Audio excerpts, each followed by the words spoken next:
খুনিদের গ্রেপ্তার করে দৃষ্টান্তমূলক শাস্তির দাবিতে জনসাধারণের পক্ষ থেকে আজকের এই মানববন্ধনের সম্মানিত সভাপতি উপস্থিত রয়েছেন গোয়েন্দাদের ব্যতীত জনতা। আসসালামু আলাইকুম ওয়া রাহমাতুল্লাহি ওয়া বারাকাতুহু। আমরা অত্যন্ত দুঃখ ভারাক্রান্ত হৃদয় নিয়ে আজকের এই মানববন্ধনে আমরা দাঁড়িয়েছি। আমরা অবলোক দৃষ্টিতে লক্ষ্য করলাম যে বাংলাদেশের প্রত্যন্ত অঞ্চলে আমরা শুনতে পেতাম প্রতিদিন লাশের মিছিল, আমরা এখন দেখতে পাচ্ছি গোয়েন্দাদের সেই লাশের মিছিল। আমরা হতভম্ব, আমরা বিস্মিত, আমরা আতঙ্কিত।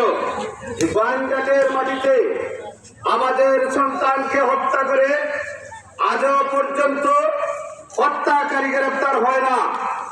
আমাদের সন্তানকে আমরা লক্ষ্য করলাম যে একটা বাবার কাছে তার ছেলের লাশ যখন হত্যাকারীদের মাধ্যমে হত্যা হয়ে নির্যাতনের মাধ্যমে তাকে হত্যা করে তাকে কবরে পাঠিয়ে দিয়েছে, কিন্তু আজকে খুনিরা ওপেন হাউসে ঘোরাফেরা করছে।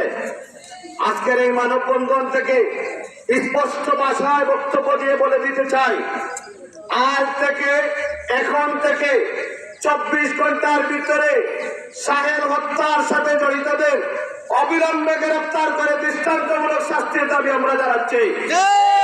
প্রশাসন যদি গ্রেপ্তার করতে ব্যর্থ হয়, পরবর্তী কর্মসূচি অত্যন্ত ভয়ানক, সেটার জন্য আপনাদের প্রস্তুত থাকতে হবে। গোয়েন্দাদের মানুষ আপোষহীনতায় বিশ্বাসে, কিন্তু হত্যার সাথে ষড়যন্ত্র করে কেউ পার পাবে না ইনশাআল্লাহ।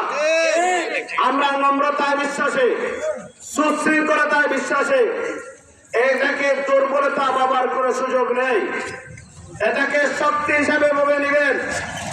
আজকের এই মানববন্ধন এটা জনসভায় পরিণত হয়েছে। এখান থেকে স্পষ্ট বক্তব্য এসেছে, মানুষ জানান দিয়েছে যে হত্যার সাথে জড়িত কাউকে ক্ষমা করা যাবে না।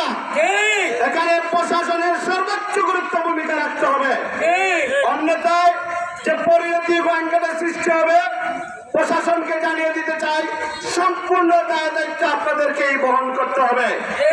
প্রশাসন এখন পর্যন্ত নীরব নয়, আমরা এটা বিশ্বাস করে প্রশাসন তাদের কার্যক্রম চালাচ্ছে, কিন্তু গোয়েন্দাদের মানুষ সেটা জানে না, গোয়েন্দাদের মানুষ এটা বিশ্বাস করে না।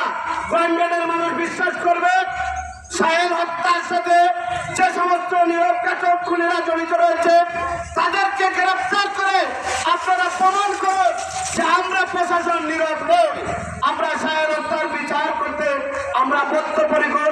আজকের অনুষ্ঠান থেকে যারা এই আয়োজন করেছেন, আমার পক্ষ থেকে, লেংড়া ইউনিয়ন পরিষদের পক্ষ থেকে সবাইকে আন্তরিক ধন্যবাদ মোবারকবাদ জানাচ্ছে। আগামীতে এই হত্যার সাথে যে সমস্ত কর্মসূচি রয়েছে, লেংড়া ইউনিয়ন পরিষদের পক্ষ থেকে সর্বাত্মক সহযোগিতার আশ্বাস প্রদান করে উপস্থিত সকলের সুস্বাস্থ্য দীর্ঘায়ু কামনা করে আমি আমার বক্তব্য শেষ করছি। ধন্যবাদ। আসসালামু আলাইকুম ওয়া রাহমাতুল্লাহ।